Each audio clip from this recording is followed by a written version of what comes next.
Hey everyone, welcome to another Tech Tip Tuesday, where we're discussing tech tips that are useful for you in your everyday life and in ways that are easy to understand.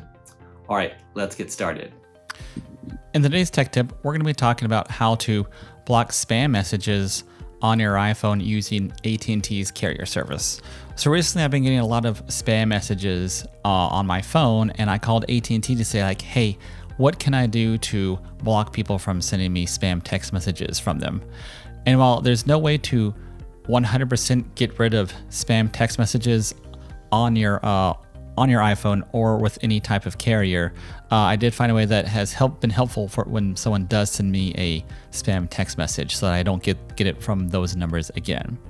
And so how you can do that is you can, whenever you get the spam text message, what you're going to do is you're going to forward the message. So for example, you can see I have one here, and you click on more, and you're going to click this arrow on the bottom right, and you're going to type in 7726.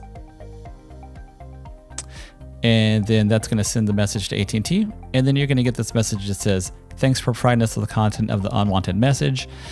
Please provide us with the phone number. And then you're going to find the phone number, and then you're going to type in the phone number, and then you're going to get this follow-up message.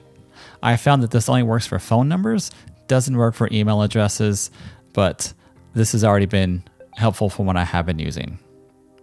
All right, and just a reminder that this is for AT&T customers only. All right, thanks for watching this video. If you have any questions, please ask them in the comments below. Thanks for joining me for another Tech Tip Tuesday. If you like this video, please like and subscribe to this channel. I release a new video every Tuesday. All right, see you in the next one.